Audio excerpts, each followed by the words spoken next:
There's this ripple effect that happens when you do what you love. You inspire other people to do what they love. In order to serve others, you need to serve yourself.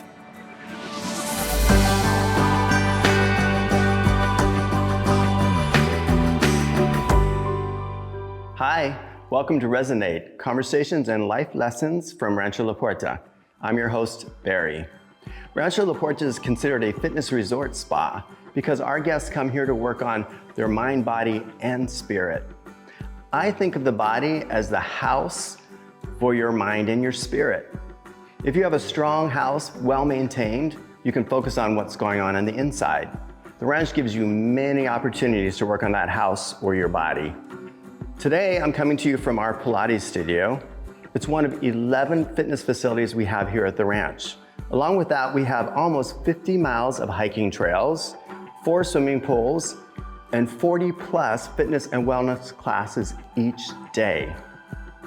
I love when our guests come to me and say, Rancho La Puerta has been on my bucket list for years and I finally made it. And bucket list is a great transition into today's guest on the podcast. Ben Nemtin and 3 of his friends came up with a bucket list of 100 things they wanted to do before they died in their early 20s. It went viral. Ben is now a very successful motivational speaker. He has given close to 1,000 speeches and keynote addresses. He's an author of the New York Times best-selling book, What Do You Want to Do Before You Die? He's a TV personality as one of the stars of the MTV reality show, The Buried Life. Ben's connection to Rancho La Puerta is last year at the iSpa conference. He was a recipient of the Alex Zake Humanitarian Award. This award is given out each year in honor and memory of our founder Deborah's son, Alex. Ben's message is all about being true to your authentic self, sharing your gifts with the world, and seeing what comes back to you. I can't wait to talk to Ben.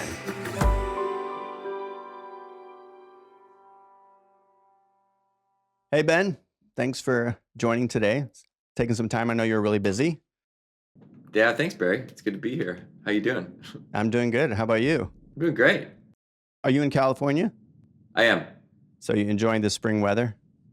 I am. Yeah, it's 75 here today and I love it. So I've been, of course, doing my homework on you. And one of the things that I found interesting about you is your parents. And I think it's so important, whatever we do in life, to have supportive parents. Because I was fortunate enough to have supportive parents. And your parents seemed like they were super creative. Can you just mention a little bit about your parents? Yeah, they are very creative. My dad, growing up, he was a professional clown. So he was a theatrical clown. So he grew up playing violin. So he incorporated music into all of his shows. He did shows for kids. He did shows for adults. He did shows about stress for adults. He did shows of, he would take kids flying around the world playing music of all the different countries around the world. And so I grew up with actually both my parents home quite a bit because my mom did a number of things, but she was always at home. And so I was able to spend a lot of time, with them growing up. And my parents always loved a number of things. They loved community, they loved friends, and they always loved throwing parties.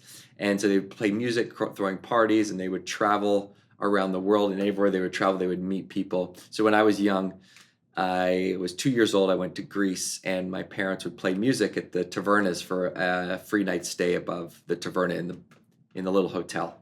And so they would just plop me on top of the bar and leave me there and play music all night. And I would just hang out with the locals. And then at the end of the night, they'd pass around the hat and then they'd come get me. And I would jump in between them on the Vespa, and we'd travel from Greek island to Greek island. And they're still doing that to this day. They still travel. They were just in Mexico playing music at different restaurants, meeting people. My dad just did a one-man show at a theater in San Miguel de Allende. And they've always had this real spark for following their intuition, following their passions, and having a good time. And that's something that I think subconsciously has rubbed off on me. They've never lived a traditional life. They've never had a ton of money, but they've always acted and lived like they were rich and have had incredible experiences. And that was, I think, some of their philosophy on what it means to grow up. And when I was in university, I took time off at university to follow this passion, and they were supportive of me doing that, when I think a lot of parents would say, you got to finish school, you got to get the job. And so that was, I think, a true blessing for me to be able to have that type of flexibility. And my mom just said, listen, I took 7 years off school and then came back. I asked about your parents because in your 20s, when kids are going to university and following a traditional path, for you to kind of segue to something else. Because I mean, I had the same in my 20s. I was really lost. I took every class you could take without declaring a major. And then my parents supported me in opening my own nightclub. I mean, to the extent of my dad was a security, my mom was the person who collected money at the door, So having supportive parents, I certainly think is great. Tell us a little bit about what happened in your 20s. I know I did read that you said confronting your mortality kind of saved your life, in a way. I was in my first year at university. I had a lot of, I always put a lot of pressure on myself to kind of be perfect. I know now why, but at the time it was just this drive to have people like me, so I really wanted to do well in school. So I worked hard. I got an academic scholarship. I really wanted to do well in sport. So I got chosen to play on the Canadian under-19 national team in rugby. And at some point I realized that things were not in my control.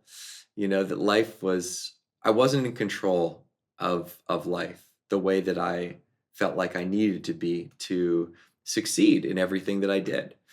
And that manifested in this anxiety, of really feeling like, oh, am I going to blow it at the World Cup when I have my one shot to play for my country? Or am I going to not get an A+ on the exam? And what's that going to mean? And so this constant pressure, it continued to build this anxiety. I started losing sleep and I started to get depressed. And slowly I slipped into a pretty bad depression, very bad depression, where I was just unable to leave the house.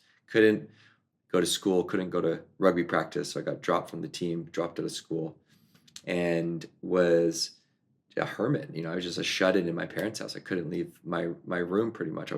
My parents just sort of pushed me out the door to do a 15-minute walk every day.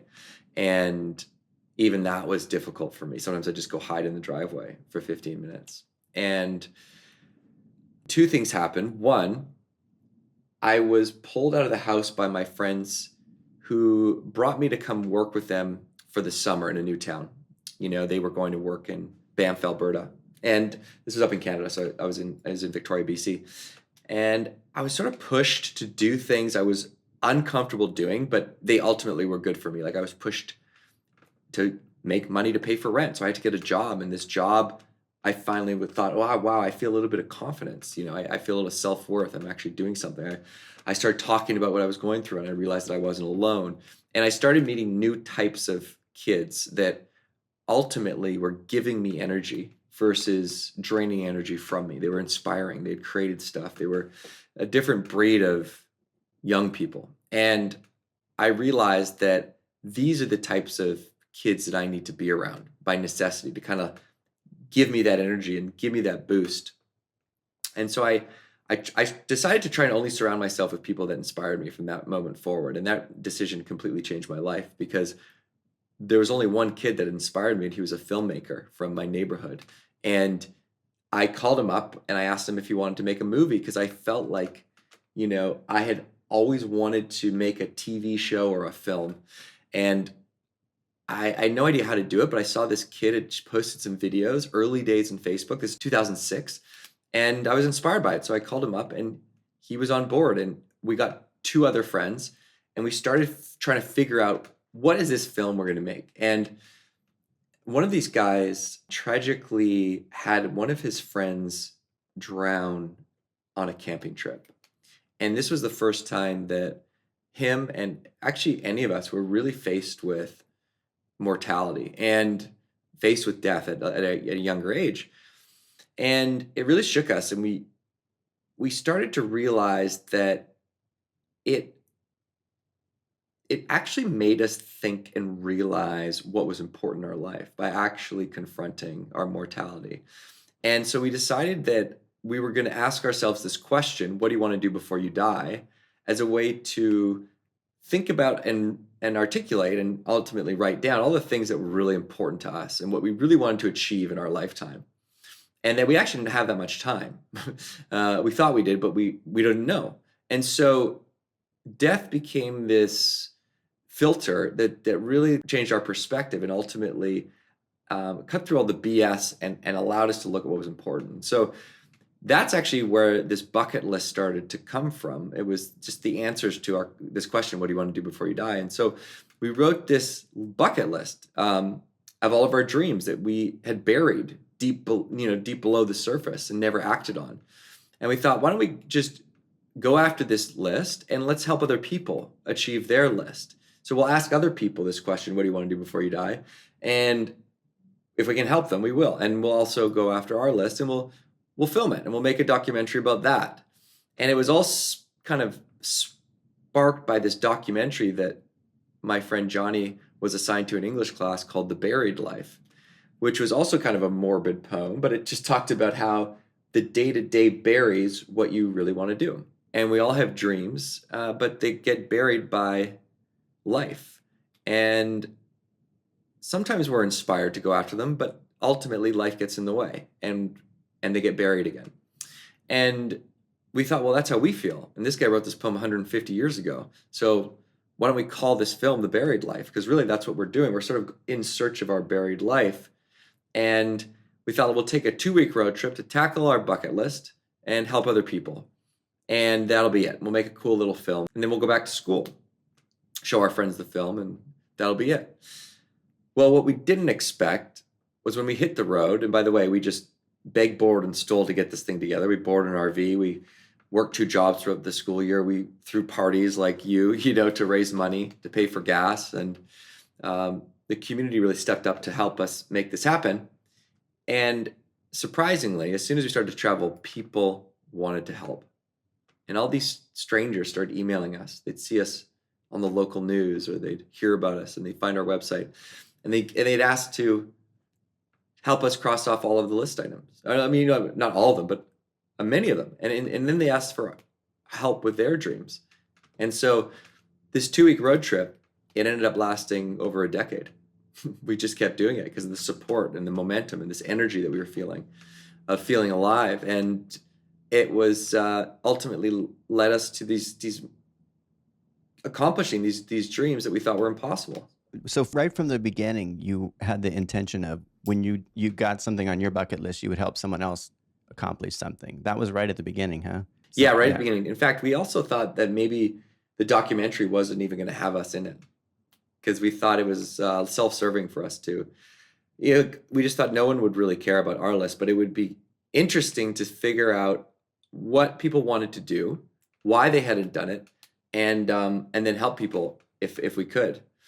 And we were actually surprised, and this was a big lesson, that people were actually inspired by our act of going after our dreams, to go after their dreams. So there's this ripple effect that happens when you do what you love. You inspire other people to do what they love. And that was something I didn't understand back then. I thought that it's kind of selfish to do this. And I think a lot of people do, which is actually, I really believe it's backwards. I think in order to serve others, you need to serve yourself. And that means taking time to do the things that you love.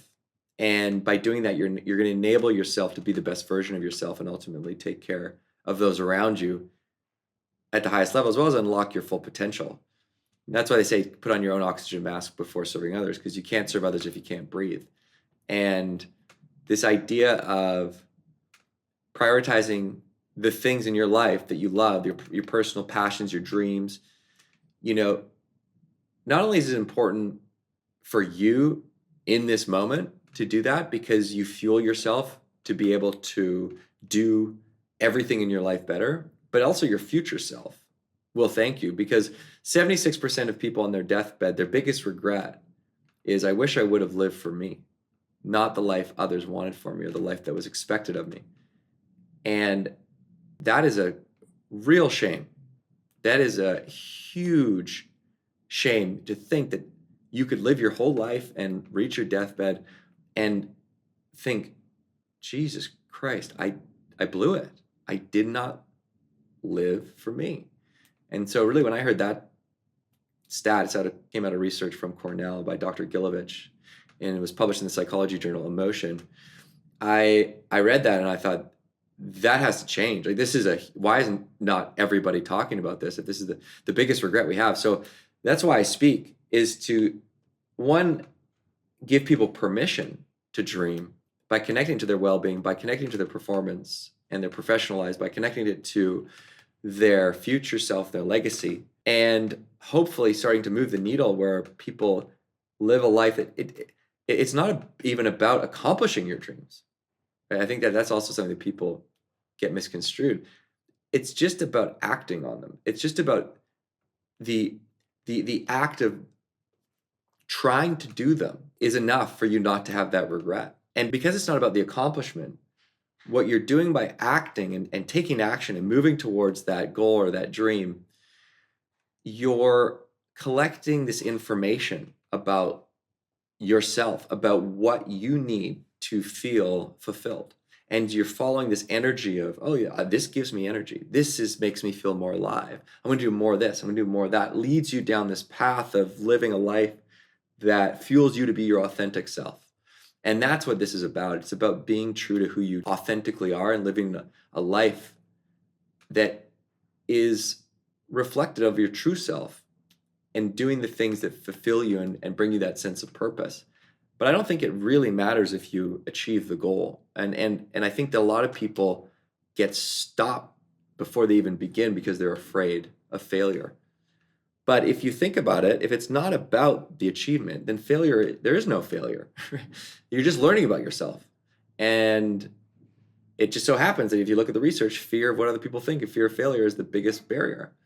And so I think it's time that we started to rethink what failure is and look at this whole journey as just an experiment and looking to just find a life that aligns with who you truly are, so you can learn about who you are, so you can act more in coherence with that truth. And ultimately, that's when life starts to work in your favor, and that's when you start to live in a flow state, when you're living authentically.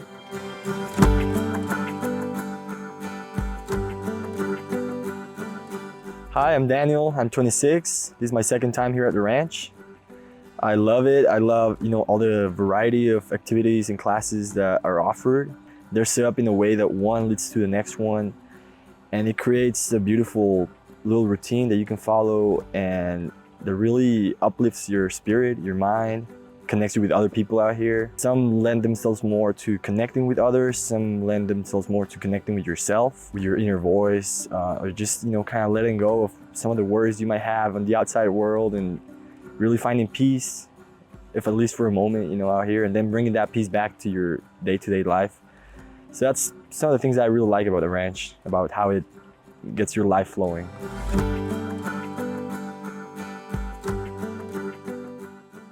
Yeah, I think that, the joy has got to be in the journey, because when we get there, then we're always looking for something else. So, but if the joy is in the journey, then you're happy every day of your life, right? As long as you're on a journey. I think that one time you said something I read, which I totally agree with, is people sometimes are waiting to be inspired, but action actually inspires you. When you make movement toward your goals, it creates inspiration.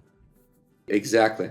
I think that's worth sort of double clicking on, because I've become really interested in this idea of compounding action, which is similar to compounding interest, which is, like, I'm sure compounding interest, like if you make a deposit of the same amount, a small amount, $1 a day, into a compounding interest account, it doesn't seem like much, but over time, that's really going to add up exponentially. You get the same effect with daily action, right? If you do a small action every day, over time, the result of that, it gets exponentially greater.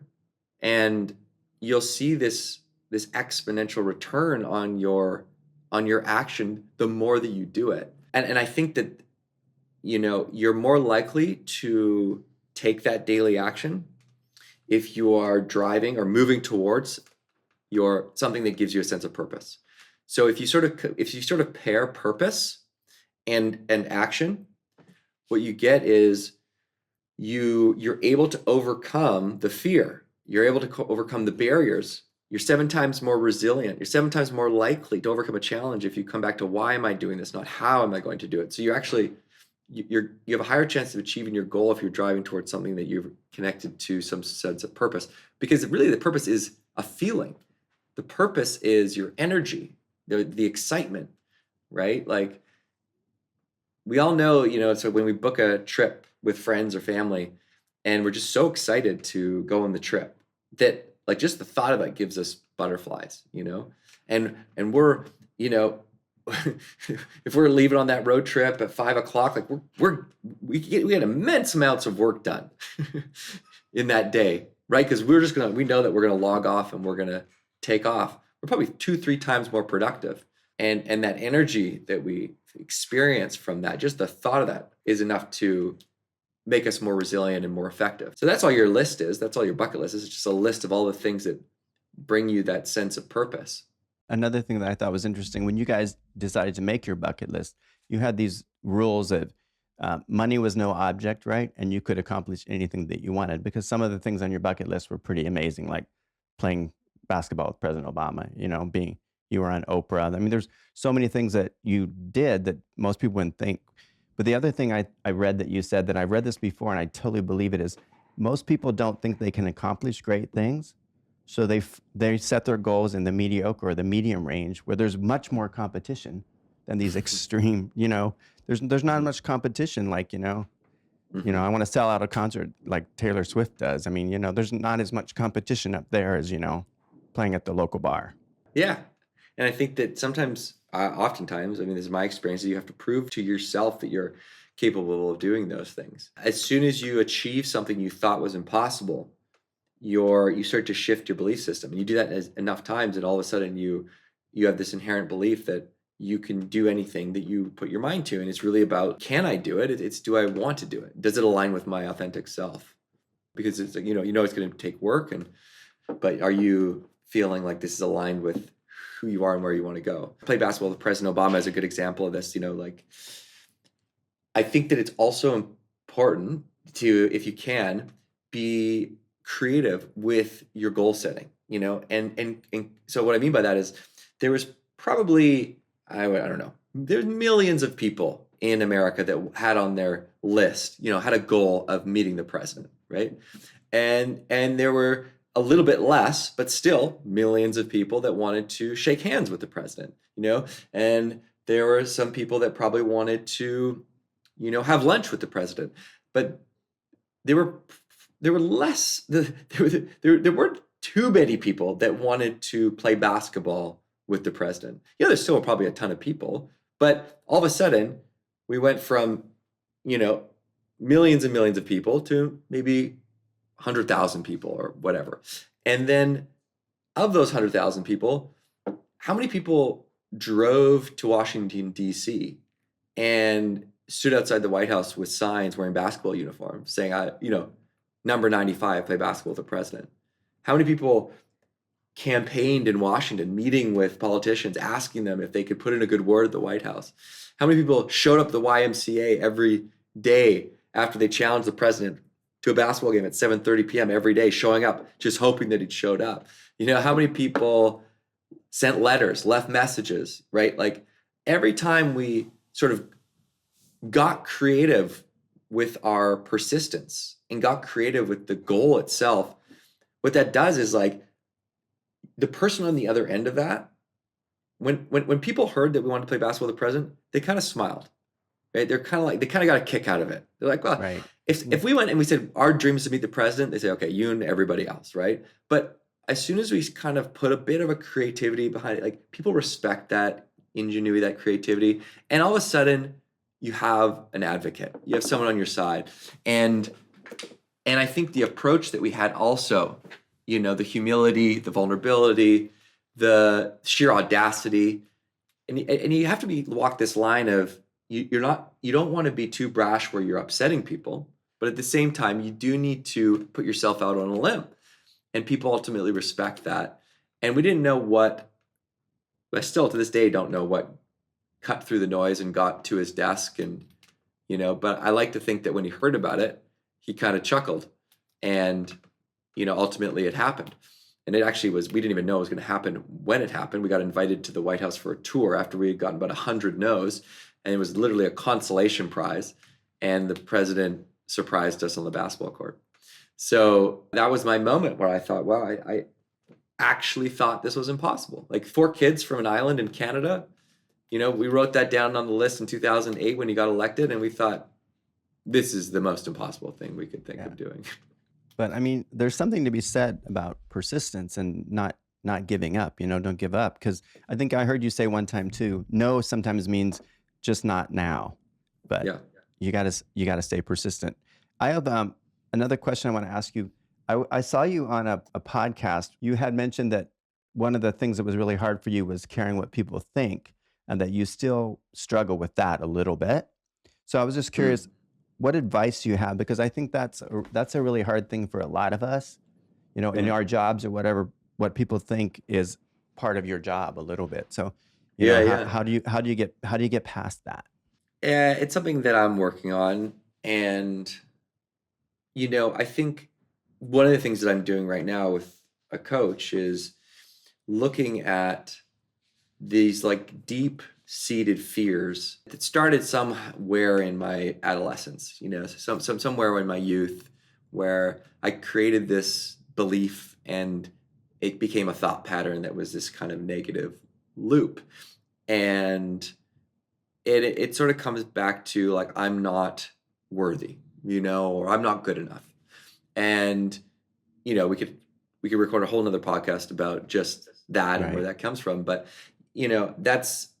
that's something that has driven this desire to want other people to like me. And I think that what I'm trying to do now, and so I don't have the perfect answer, but I can kind of tell you what my current experience is really stopping to look at that deep-seated belief and that darkness, right? I have a tendency to shy away from the darkness. I like being positive. I like, having fun. I like for everything to be I like to be in control of my environment, and that means that I'm loving life. And the reality is that's just not the human experience.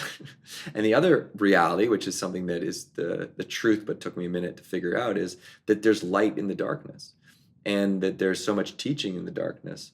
And currently, that's my journey, is looking at these things that I haven't wanted to look at for a couple decades. and then being comfortable with those, also just understanding what they are, because you don't look at them, you actually don't know what they are. They could not be as bad as you think.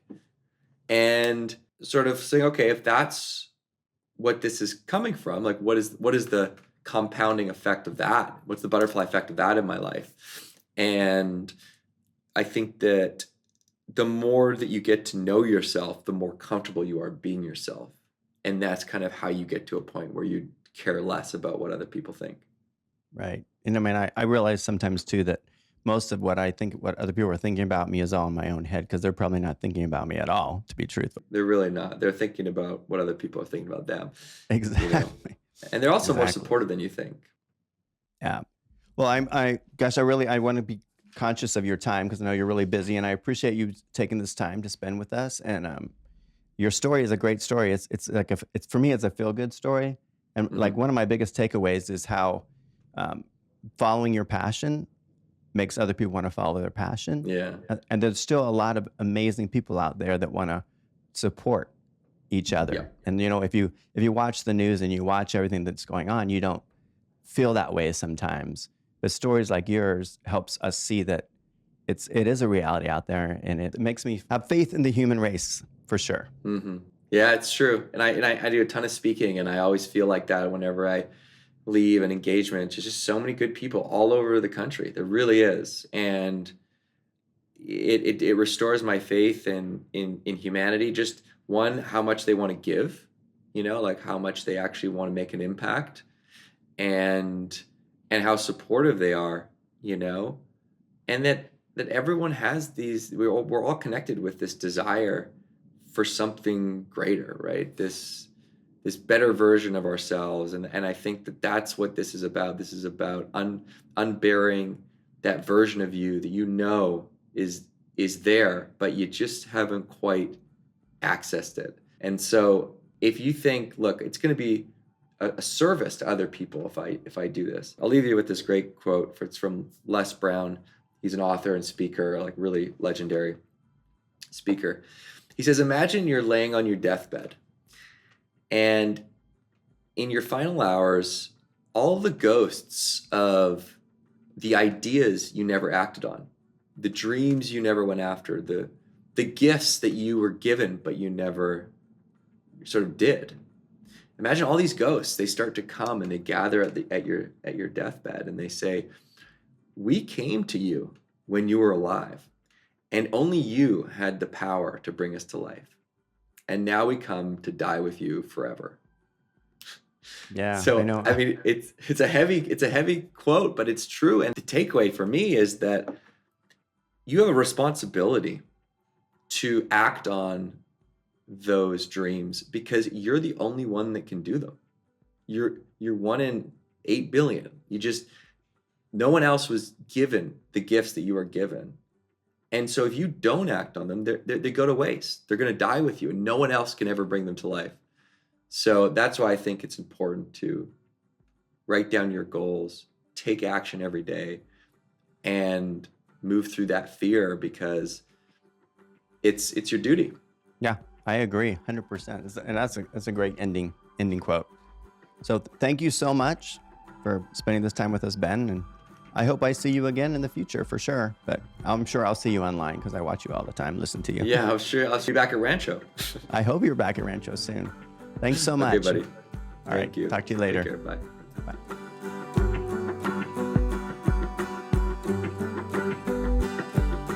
I really enjoyed my visit with Ben today. A couple of the things that really struck me, I mean, there were a lot of things, but a couple of things in particular. One thing is that when you have dreams and goals, people come out of the woodwork to help you. People love to support other people fulfilling their dreams. Actually, Ben and his 3 friends had 100 things on their bucket list, and they've already accomplished 95 of them. The other thing is that they played it forward. Every time they would check something off their list, they helped someone else check something off their list. I guess there's a lot of truth in the fact that true happiness comes from creating happiness for other people. The other thing that I got from them is, why limit yourself? Think big. The things on their bucket list, some of them were huge. Playing basketball with Obama at the White House, having a beer with Prince Henry, right? Also being on the Oprah show, having your own TV show, like writing a New York Times bestseller book. One of them even had a date with Taylor Swift. It got me to thinking about things on my bucket list and what I still want to do before I die. But I'm going to start small. I went way back when I was 10 or 11. I was a scrawny little kid, hard to believe, right? And I used to play tricks and pranksters on people, and I still do that. But my brother was a muscular jock type, and I used to get away with playing tricks on him because I could always outrun him. On this particular day, he actually caught me, and he had been lifting weights and he had 45-pound dumbbell into this barbell. So he pinned me with the barbell. I scooted myself over to the 45-pound dumbbell, and I tried to push myself off, and I could not even lift it off me.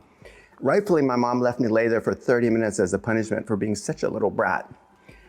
But I don't want to be pinned again. So these are 45-pound dumbbells. I happen to be in Azteca Gym, one of our 11 fitness facilities. This is our weight room. So let's just see if I can lift them.